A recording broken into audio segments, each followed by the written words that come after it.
welcome to Roadmap MBA. My name is Ashleigh King and I am a guest presenter on this show, and I'm delighted to meet you. For anyone who hasn't met me before, I'll be telling you a little bit about myself and the Roadmap MBA, and then I'll be chatting about my topic today. So my topic today is going to be some easy to use techniques to make better decisions in business.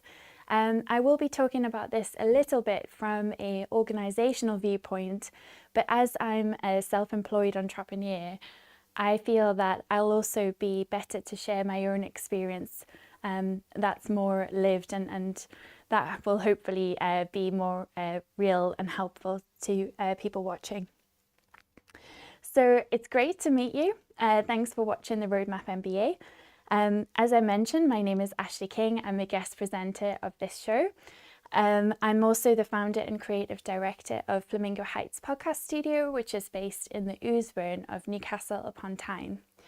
I am also the host of something called the Nurture Your Zest podcast, which I've so loved to do, and I love to chat to people. So that's a little bit about me. You can access lots of my previous Roadmap MBA live streams on the Roadmap MBA channel. You can also access a lot of my content on the Nurture Your Zest YouTube channel.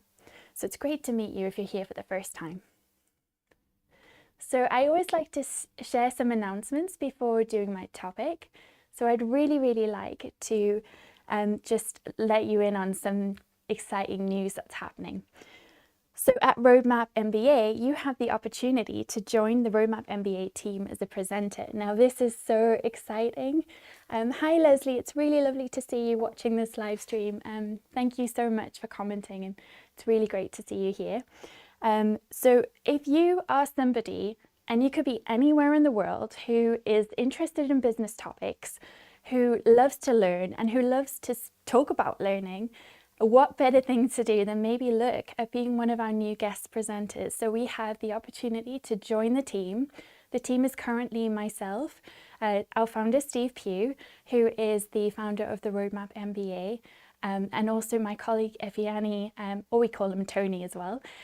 So we would love to have you on board. What you need to do is write to the Roadmap MBA. I know my colleague Steve can pop the details in the chat. But we'd love to hear from you. It's a great opportunity to meet people all over the world and talk about business things. So it's really exciting. Hi Tony, it's lovely to see you watching. So if you haven't heard of the Roadmap MBA, I did want to tell you a bit about it.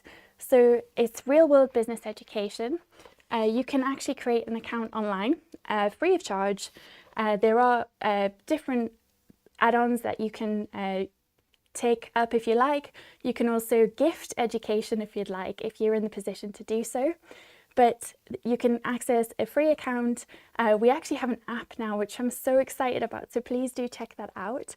But we're on a mission to help people around the world to build a better life for themselves and their families and their communities, so that we can create an accessible platform for all communities to thrive and celebrate together. So I do encourage you to check this out. There's so many great resources in here. There's worksheets, there's tips, there's ways you can learn all about business in a really easy to understand way. So I love it. So do check it out. So as I said, I like to share some news. So I'm really honoured to be part of this team, because I think it's really going places, and I'm really excited about the traction that it's developing. So I wanted to take my hat off really to my colleague Steve Pugh, the founder of Roadmap MBA, because he has guts and he has a lot of grit. He's actually putting in an application for Y Combinator. So if you don't know what Y Combinator is, it's one of the toughest accelerators to get into anywhere in the world. Only 1% of applicants actually get through their application and are able to work with the Y Combinator team to scale and grow their businesses. Now, this is an incredible tech platform that is helping to educate people in an accessible way and bring business education to real life communities. So I'm really excited about this process and the journey of watching Steve go for Y Combinator, but it is a little bit scary because it's really exciting, and I'm just so amazed by his courage. So I just wanted to say that, and just say, you know, if you're watching, if you aware of the Roadmap MBA, tell your friends about it, you know, get people excited, because it's a really great way that can help us to strengthen the application. So the Roadmap MBA is also going places globally. So we're now in, it was 42 countries. Honestly, the countries are growing by the day. Every week that I do one of these live streams, there's a new country to shout out. So just to say, we're now in Angola and also Sri Lanka, which is so exciting. So I'm just really excited to see the journey that this is going on. So do check out the new app. Welcome Sri Lanka, welcome Angola. And yeah, hopefully there'll be new cities or new places, new countries that I can shout out soon. So it's really exciting. So I like to share what I've been up to as well. So I've been chatting to some cool guests. So you can check me out on Nurture Your Zest, my YouTube channel, for updates. One of the guests I chatted to recently was Laura from High Life North. So that's Laura Kingston. She's the editor-in-chief, and she created this amazing magazine called High Life North. I really admire their sustainability and their focus on getting, you know, we doing education to the masses. They doing, you know, entertainment and chat to so many people locally, but the way that they've built up their following, I think, is really interesting for anyone in media to look at. So I love that. I loved that chat with Laura. I love her values. So I'll be looking forward to sharing more of that soon. I had a goal. So last time I spoke about goal setting and how I have a vision board, and you know, I've got so many things on my vision board, one of which was have 2 pink chairs to have Nurture Your Zest chats on. And if you see in the photo behind me, there's 2 pink chairs and I'm having a Nurture Your Zest chat. But one of my goals was to get photographed by a photographer who's very talented called Christopher Owens, and he's actually really inspiring as a creative. I love his work. I love his photo shoots. I love what he puts out. He's very fun to work with. So I had a photo shoot with him recently. I can't wait to show you the photos. I must admit, I've had various headshots and photos taken before, but my experience with him was very unique. He, you know, knew exactly how I should tilt my chin a certain way. He was very directive, and I just found it so fun. So shout out to Chris. That was a really cool experience, but I just can't believe what happens when you write your goals down. They happen. It's a magical thing. So I love that.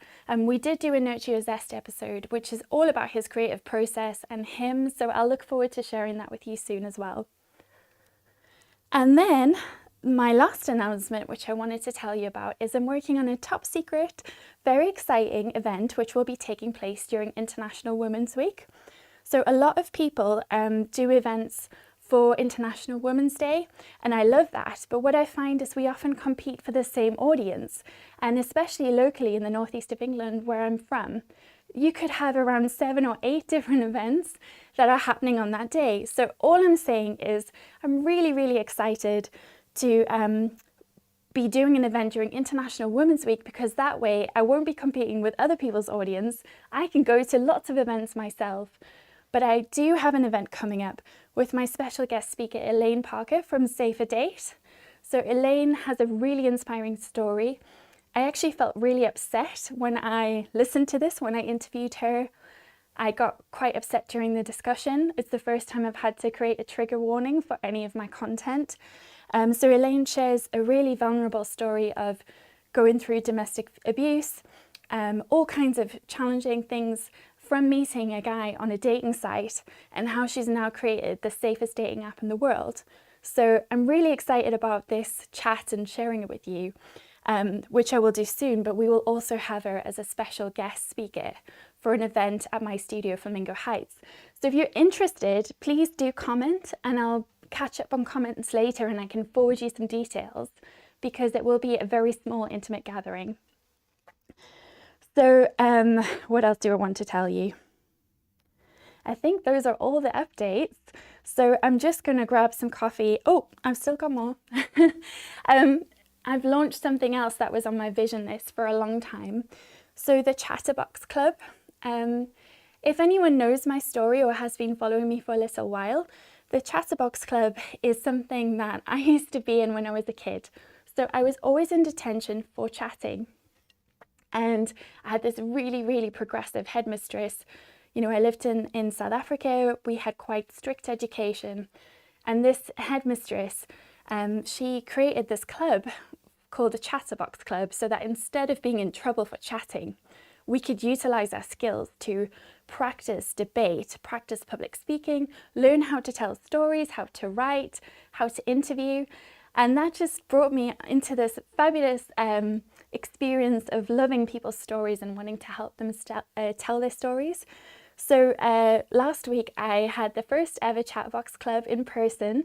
My colleague Joel and I have created this club where we meet as podcasters to talk about our ideas, how we can support one another. So we had around, I think it was 12 to 14 people on the one event and a smaller group of 5 on the second event. But I'm really excited to see where this goes. It's worth saying that I think sometimes we don't do things because we're too afraid. So I've wanted to create a group that could meet up around podcasting for a long time. And I just thought, well, who would do that? Who loves podcasting as much as I do? But it turns out a lot of people, and a lot of people just want to get together and share their stories. So I'm looking forward to seeing what collaborations come from there. You know, I'm hoping that people will do guest swaps. They'll, you know, help each other with editing or curating stories. Or I'm just looking forward to the collaborations that come from that. So watch this space. That's going to be happening every month. And then, hi Jess, it's lovely to see you here. Thanks so much for commenting, and thanks to everyone else who's watching. Really nice to see your comments come in. Leslie, this is live, but you can watch a replay on YouTube or Facebook. So it'd be great to see you. Whenever you want to, you can just tune in, and I occasionally watch back to check any comments where I can. So I hope you have a great time at Millen. It's a great charity, and it's really lovely to have had you watching. Thank you so much. Okay, so my colleagues at the Chatterbox Club and I were really excited. We are going to the podcast show in May. So we went last year and had the best time. So I did want to tell you about that. I've actually realized you can't really see the text on the screen because it's so white. I'll know that for next time. But the podcast show London, it's happening in the Business Design Centre in Islington. So we're actually creating a group and going down together. So if anyone would like to see us there, who's maybe from somewhere else in the country, or if you're from the Northeast and you'd like to go with us as a group, drop me an email.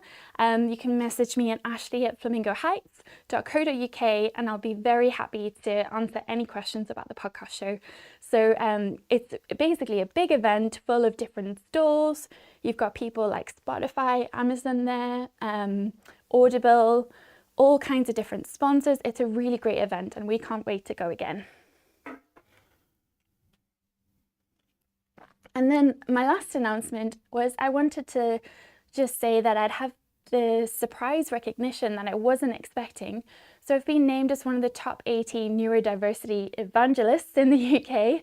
Now, I found that really, really surprising. There are so many incredible people on this list that have been honoured and kind of recommended, and they're doing such amazing work to advocate for neurodiversity. I also think there's people missing off the list that I'd like to acknowledge, like my good friend Tumi Sater, the Black dyspraxic, who's doing incredible work to tackle research around health inequalities, class, and disability. So I really do want to, recommend you check him out. But I was really honoured to be named in this list of really people who are just amazing me every day by what they're doing to raise awareness about neurodiversity. So if you don't know, I have ADHD, attention deficit hyperactivity disorder, and I also have complex post-traumatic stress disorder, CPTSD. So it's really quite meaningful when you've had certain challenges to be recognized as someone to follow and to, and to listen to. I know that since creating content about ADHD and actually being courageous and vulnerable enough to share that, because I was so scared to. Over 30 people that I know personally have been in touch through comments or private messages and said, how did you get diagnosed? And they've actually been diagnosed. So when you share your story, you give other people the power and the help to do that themselves. So that's really, really powerful. Hi Jess, it's lovely to see you here. Thanks so much for commenting. And thanks for saying I'm an inspiration. I don't feel like that, but it's really kind of you to say that. I think you're an inspiration with what you're doing in, to promote ambitious women. So I think that's great. And thank you very much, Paul, for saying that I'm a good advocate. I think it's important when you have a story that can help people to use it and to think of the responsibility that comes with that. Sometimes I'm quite a shy person, which is why I don't post all the time, which is why I was quite surprised to be named in this list, because a lot of people who were on it are just posting every single day and all the time, and I just don't feel in some ways I'm in the same category. But it was really nice and a surprising recognition. On that topic though, we were talking about announcements, and I did want to say this is quite a topical thing to bring up, but there was a debate held in UK Parliament this week on the 6th of February, so to discuss ADHD and autism assessments. So you may or may not be aware, there's a lot of things in the press that are saying, well, isn't everyone a bit ADHD, or isn't this ridiculous? It's such a common term now, everyone's just throwing it around. And I think that really negates the lived experience of people who are struggling with this every day. It's not things like just, struggling to do different things, or being on your phone all the time, or falling into a hyper focus, or there's so many thoughts about ADHD out there, but actually there's a lot of people who are struggling with this every day. It affects our decision making, it affects the way that we approach life. The impulse control that ADHD really struggle with, for me, is one of the hardest challenges. And I think if people could get the assessments and the support they need, they'd be much better supported. Many ADHD adults are likely to take their own life because they really struggle with their challenges. So I think it's important how we use language and how we support people around us. I found it interesting in some NHS data from last year, from 2021 actually, so it's a little bit less recent, which was made available with the charity ADHD Action. They talked how over 100,000 people had been waiting for an autism assessment, and I think similar numbers for ADHD, and that some of those people were waiting, up to 7 years. So the waiting list is a really long time.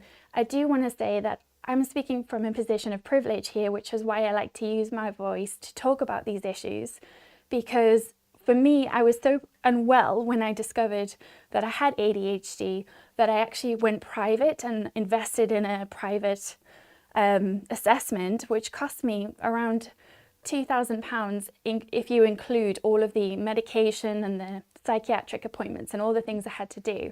So for people who are waiting, over 14 months, 3 years, 7 years, I do want to say, I hear you. I feel for you, because it must be so difficult waiting. And I think that it's really important that there are lots of people out there who are using their voice to uplift others. They are doing activism. Leanne Maskell from ADHD Works is a great advocate for this. And so I think it's really important that our government and our parliament are actually having these meetings. But it's worth saying that discussion wouldn't have even happened if it wasn't for the activists who are getting people to sign, getting people to kind of talk about topics. So it's really important that we honour all their work. And thanks so much, Tony and Jess. You're right. When we share our voice, it does give people the position to speak up.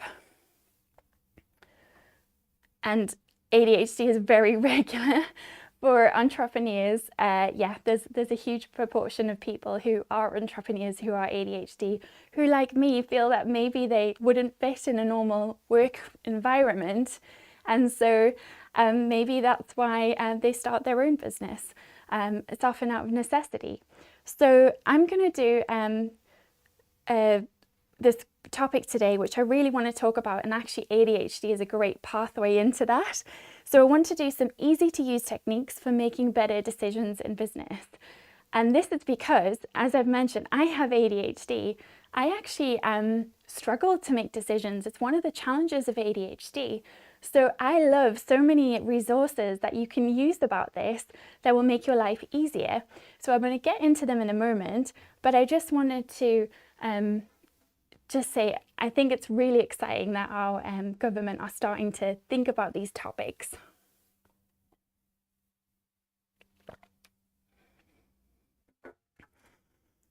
Okay, so easy to use techniques for making better decisions in business. So some of the reading that I would recommend in this case is Decision Making in the Age of Urgency. It's a great paper by McKinsey and Company. That's from 2019. Untangling Your Organization's Decision Making, which is also McKinsey and Company 2017. And there's another one I'm going to mention in a minute. So I like to share those resources and reading lists because for some people who are maybe doing an ADHD or learning about business, you might want to go and explore those papers in a bit more detail. So you can go and look those up on the McKinsey and Company site and you'll get free resources, and you can actually download the white papers, which are a little bit more detailed. They'll give you lots of stats and facts. What I like about McKinsey and their papers is they're quite easy to read and they're digestible. So I feel that it's a great way to keep on top of the latest trends around a particular topic. And I think this is really important for people who are maybe not necessarily studying, but who are wanting to be better in their organizations, who want to be better leaders. These are great tools because they talk about the trends in work, the future of work, and it's really helpful. There's a lot of great research around consumer trends also, so do check them out. So in the paper Untangling Your Organization's Decision Making by McKinsey and Company, they talked how any organization can improve the speed and quality of its decisions by paying more attention to what it's deciding. I just want to read that back again because I felt really struck when I read this. So any organization can improve the speed and quality of its decisions by paying more attention to what it's deciding. So I would love to ask you, especially for anyone commenting and joining us here live today, how effective are your organization's decisions?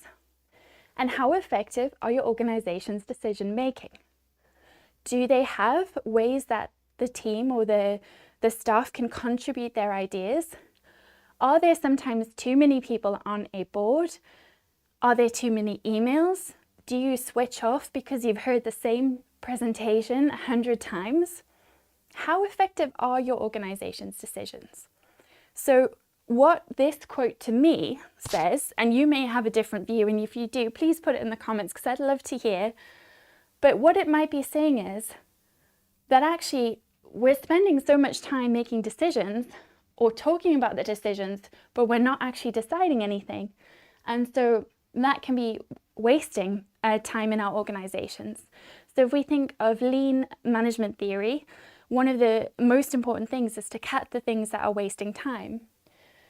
So it's really important to consider what we're actually investing our time in and what things need to be decided. And we've got some, great feedback here about people talking about different things.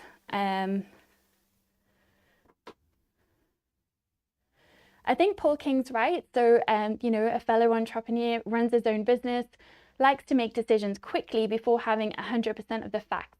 There's power in making a clear decision, which is actually very true because it brings me on to a topic I'm going to talk about shortly. But in the Personal MBA by Josh Kaufman, he talks about decisions. And one of the things he says is you will never have all of the information. You may have some of it, you may have part of it, but actually that waiting for a perfect time to know everything is going to be very difficult. This is why I think you always need people who are different to you and who have different viewpoints, because then together you can make a decision that's more rounded. So that can be really helpful. So what problems are our leaders facing? So when I was looking at my research for this, I looked at McKinsey reports, I looked at various articles from Entrepreneur, from Forbes, from Harvard Business Review, the New York Times, all kinds of different resources.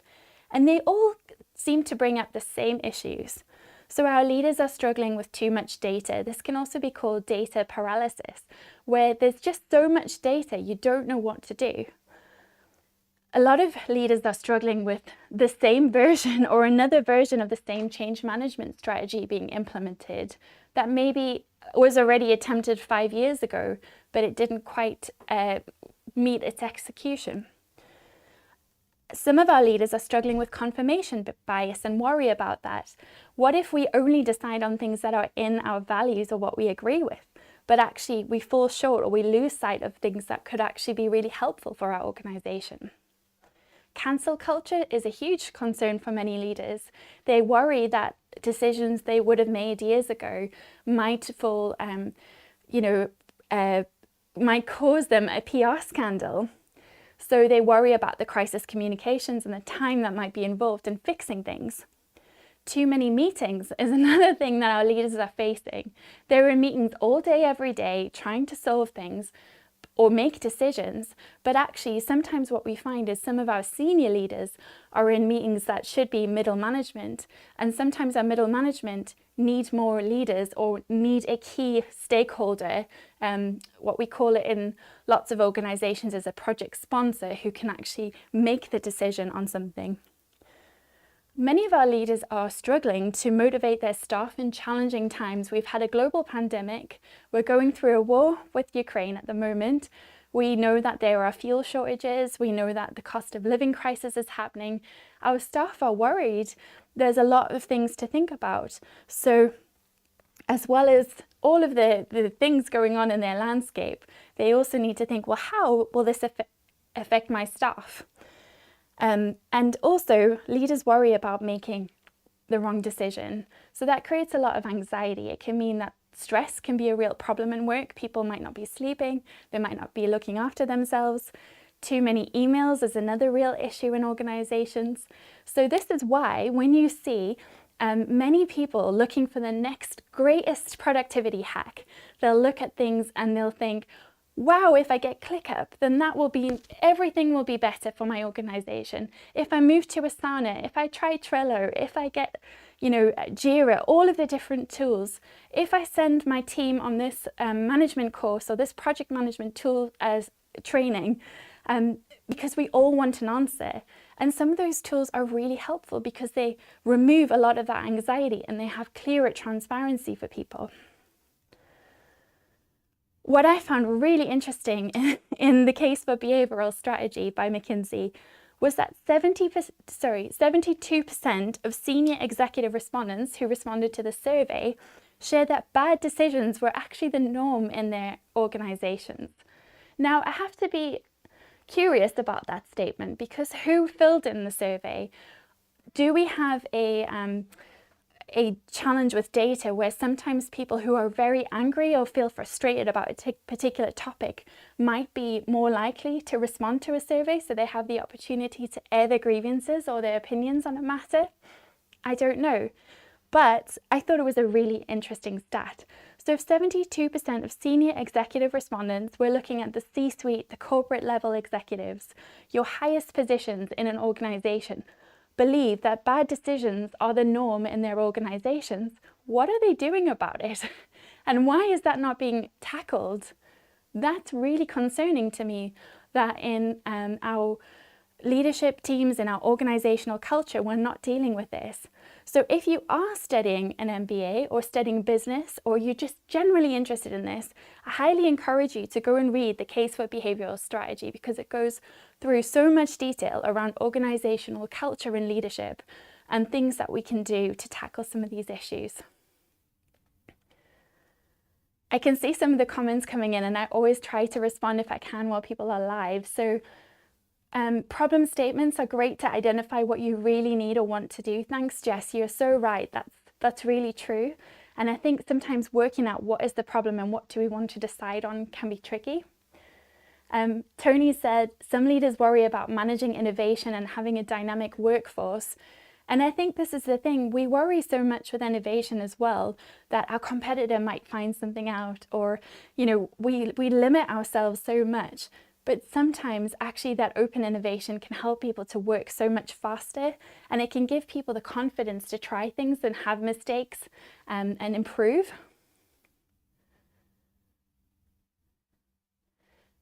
And some really interesting feedback about some experiences of working in places where people might have meetings, so they don't have to make a decision themselves. So they might meet to talk about something in case that bad decision, or they make a bad decision, could affect their reputation. You see this a lot actually when we spoke about too many emails. We have so many instances where people will copy someone into an email to make sure they protect themselves, they cover their back for audit trail. And that's very important actually. I think we shouldn't lose sight that in many organizations we need governance, we do need audit trail, we do need processes.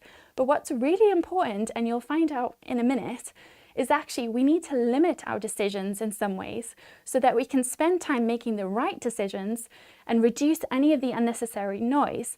So I'll go through what I mean in a moment. So back to Josh Kaufman and the personal MBA, he talks about a decision is the act of committing to a specific plan of action. And he says that actually, if you're not cutting off viable options, you're not making a decision. Now, I found that quite profound because the word decision is from the Latin cut off. So if it means to cut off, you are cutting off your options. So in effect, to not make a decision is a decision in itself, which is really interesting. So I think it's really important that we think about when we're making decisions, how we address those decisions, how we will never have all of the information we need, but also something that Josh says, which I found interesting, is how you can say, well, what experience do I want? What outcome do I want? And then tailor your decision around that. So that's really cool. So I've spoken a little bit about organizations, and I feel that because I'm no longer working in an organization and I felt frustrated in an organization about decisions, that maybe it's not best for me to give tips on how to do better decisions in an organization. But if you have tips for us, please put them in the comments. But because I have my own business, I thought it would be better for me to come with some thoughts around how to make decisions in your own business. So that one of the first things is to reduce decision fatigue by habits. So when we look at decisions, there are different decisions you might need to make every day. It could be something like when you get out of bed, do you get immediately into the shower or do you play on your phone for a while? So if you can reduce decision fatigue, and this is particularly important for people who may be neurodiverse, so that's why I'm sharing my own journey. If you can reduce any steps that are unnecessary, so that could be by doing things, the same consistent repeated tasks every single day. For instance, deciding that you will have a banana every day or a particular breakfast. If you can reduce your decisions, you can save all of your energy for the decisions that you need to make that are really important, that could be more focused around strategic things. So by building habits step by step, it becomes a lot easier for people. I also like the idea of looking at the situation from the outside in. So if you've watched my content before, you'll know that I'm a fan of NLP. I'm an NLP master trainer. So that's neuro-linguistic programming, if you haven't heard of that before. One of the things we do in NLP is we actually sometimes put people in different chairs, and you might sit in a chair and say the problem and then move to another chair and say it from a different person's opinion. And so what happens is when you look at a situation from outside in, or as Jess said earlier, with your problem, you look at the problem and you think, well, what is the problem statement and how do I want to fix this? This can really help people to get really clear on what the issue is and how to make the decision. I see some great comments, especially one that's made me giggle, about Zuckerberg, you know, the chief of Meta and his empire, and Facebook and Instagram and everything else he's acquired now. But Mark Zuckerberg wears the same clothes every day. Steve Jobs did the same. If you reduce your decisions, it just speeds up your time. It is important to have options and flexibility and versatility. I know, for instance, I am ADHD, so I love to have different options. I actually feel frustrated if I have too much rigid stuff around me, but at the same time I thrive when I have a routine. I thrive when I'm in an organization and there's rules and there's things to follow. So it's about what's right for you, but looking at the situation from the outside in can really help. The same thing can be helpful if you describe the issue or the decision, the problem out loud to yourself or a friend. So for those people who were chatting in the comments and the chats about, sometimes there's a lot of meetings and maybe it's to cover people's back or to protect them. I think sometimes there's a lot of meetings because people are able to verbalize their thoughts. And something special happens in a meeting room where you can share ideas and sometimes you can come out with a better solution. On the other hand, sometimes we can have meetings for meeting's sake. I also love a great tool called the thinking hats.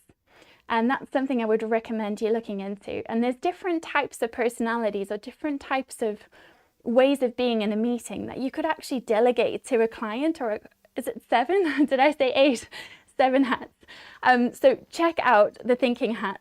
What you need to do is look at that and see there's different ways you can be in a meeting. But if you said to someone, I want you to be the black hat in this meeting today, they would need to come up with ways to be negative about your idea. But actually, it can mean that all of the things that could possibly go wrong with your idea can be put out in the open and you can discuss them with everyone. And that can be really, really powerful. It's a great tool, so do check it out. The other thing is, for me, when I'm making decisions, is sometimes I feel emotional. I am a female. I know that that we have different leadership styles, and there's lots of research around this with the ways that females lead and the way that men lead, masculine leadership and feminine leadership. So I'm very collaborative naturally. I love to have meetings. I love to talk about things, but I also value my time and being able to do work rather than feeling restricted. So sometimes as well, I know that people can get emotional, myself included. And I think if you are feeling emotional about a decision, sleep on it. It's really important to just take some rest.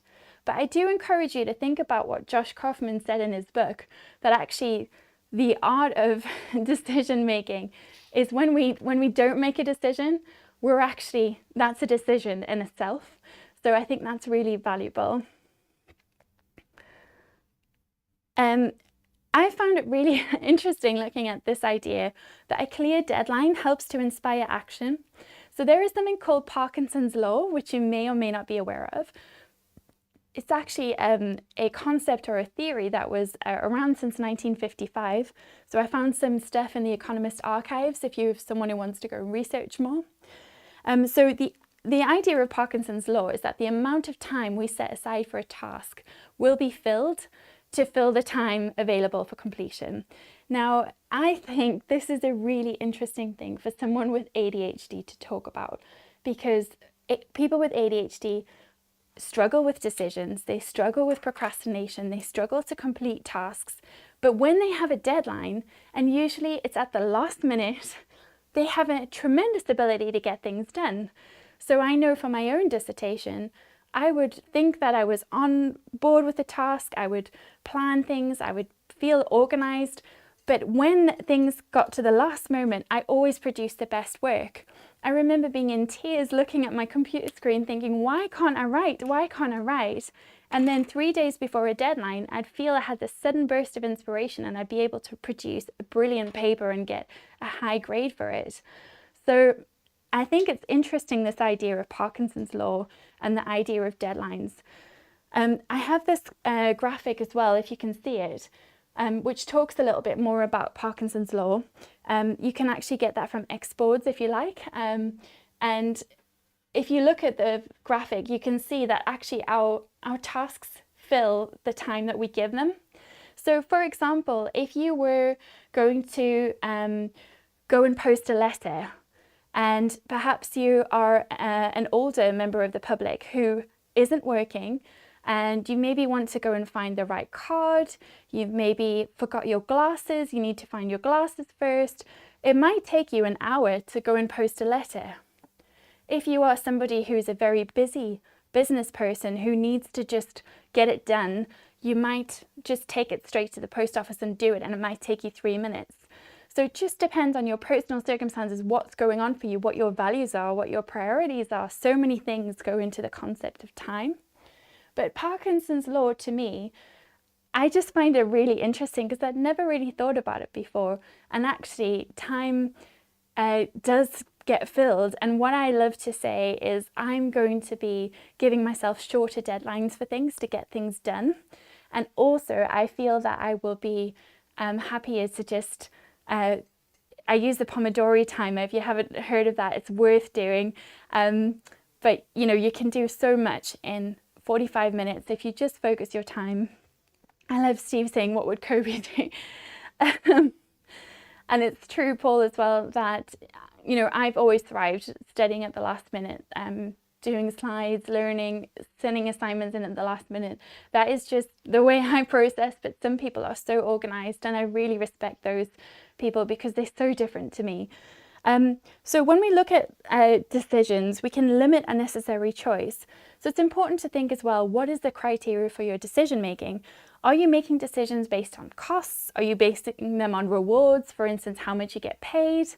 Are you more invested in the value of your working relationship or the quality of your working relationship? Are you more invested in your quality service? This was a really interesting thing that came up for me the other day in my own business. I know we really like to talk about our own journeys. And, you know, if anyone's interested in becoming a guest presenter, we're looking for guest presenters, but you're able to turn up and just talk about whatever's going on for you and whatever topic you want. And one of the things that I've been struggling with is, you know, I've been increasing my pricing and changing some things in my business to be more efficient and more productive. And one of the things I realized when chatting to some of my colleagues the other day is we had a bit of a clash on customer service versus output and time. And we had to kind of talk through that. But it was really interesting to think, well, what is the criteria for this decision? And actually, are we over-delivering in this instance? Or are we doing the right thing for our clients? So I think it's really important to think about what's important to you and your values, because they will inform how you make your decisions. It's a tool that I absolutely love because I promised you that there are techniques that I'll share with you. So top tip, you can get an editable version of this online from a website called EdrawSoft. And if you search for impact effort matrix templates, you'll get some. So there is a very colorful version like the one on the screen, or there's a more muted version if you prefer something more simple. But the idea of an impact effort matrix helps you to look at things in your life and in your business or in your world, anything you're doing day to day, where you can help to reduce your decisions and be more focused. So for instance, what are the quick wins in your life that you can do to tackle a situation, to fix something? What are the major projects you could do? What are the thankless tasks? The things that are low impact, but they take high effort for you. What are the fill-in jobs that you can do? One of the things that I've started to do recently is actually delegate better. Things that maybe I'm doing, but I don't need to be doing, like shredding paperwork or filing or sorting through things or going to, get keys cut when actually I can delegate those tasks. So to me, this is a really helpful tool, and I love to just do a matrix and draw it. And there's so many different time management techniques that you can look at. But I love the impact effort matrix, and I would highly recommend creating your own version of it. I wanted to share something that my friend Denise taught me. In fact, Tony Fiani, our fellow presenter, was in the same room when we looked at this, because we had a great strategy day and we did this together. But when I used to look at projects, so projects in my business that I would be taking on to deliver, I used to go, okay, great, we'll do this project and then I'll just split this money with everybody and it will be fine.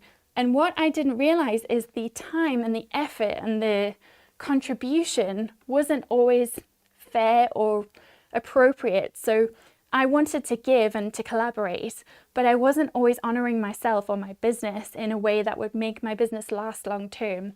So a big shout out to Ifeanyi and to Denise for being such supportive friends and having some really clear chats with me about where I could improve things. But when I looked at this concept of a matrix to help me, so if you have, for instance, project A, project B, project C, when you're looking at your project, you could have so many different project factors, but it could be something like the location, the time, the reward, the enjoyment, and the opportunity cost. So I actually used this myself the other day. So I was contacted by a lovely school that wanted me to go and do some podcast training for them. And it was a 6-week program, and they wanted me to teach for 90 minutes. And I was so excited, but when I looked at it, it was a 3-hour round trip to get there. And it just didn't make sense because I would be taking so much time away from my business, from something I love, but actually the reward didn't match. I would enjoy the work, so I would tick highly on the enjoyment factor. But to get there would be so difficult, and the time involved, because when I do public speaking or when I talk, I have to actually prepare the material, I have to practice my slides, I have to feel ready to do that delivery. And so I need to factor in time for the preparation. So for 6 weeks, you're looking at 6 full days of time, even for a 90-minute slot, in terms of travel and preparation. And yes, there would be the enjoyment, but the opportunity cost of what I could be doing in my business, I could be building passive income streams, I could be running events, I could be training, I could be doing so many things, I could be helping people to produce their podcasts. So I actually said no to that opportunity. And that was one of the first times for me where I felt, wow, this was the right decision for me, and I'm really proud of how I did that. But in the past, I wouldn't have been able to do that. I would have just gone, oh great, there's this fabulous opportunity, I must say yes. And what I've realized is actually we are given choices and options in our businesses, in our life. So everything that comes to you doesn't mean you have to do it, but the act of not tackling them means that we're not actually making decisions. So by looking at something and going, well, does this match my values? Is this the strategic way that I want to run my business? Is this what I want to do? It can be really helpful. So I would really encourage you to look at making a matrix. I know I've got a family member who's recently relocated and they weren't sure where they wanted to live or what they should do or who they should live with or what jobs they wanted to go for. And they did a similar thing and they found it really helpful. So it can sometimes just help to get all of your thoughts clear on what matters most to you. I do want to say that with decisions, as I mentioned, I love to collaborate. I think it's so helpful, but collaboration is helpful until someone has to make a final decision. We do need to take a decision at some point. You can't always please everyone. We see this with our politicians, you know, with our business leaders. There will always be decisions that might upset somebody. And this is why I really encourage you, whether you're in an organization, whether you're in your own business, whether you're a mom or a family member trying to organize things in your life, it is important to make a decision, but weigh up what other people think or the advice you get. I think it's important as well just to think that when we talk about our values, when we have clear values about what's important to us, it makes our decisions so much easier. So how do I personally systemize my decisions to make it easier for me? So as I mentioned, I have ADHD. Sometimes it can be really tricky to stay on track. So I like to use habits. So I use a habit tracker. I've mentioned it before. It's called Fabulous. It's a tool that I absolutely love. And it just helps me to reduce all of the decisions around what do I need to do today? You know, what tasks do I need to do to stay on top of my workload and my home life? I use systems like Asana as a project management tool. It's free.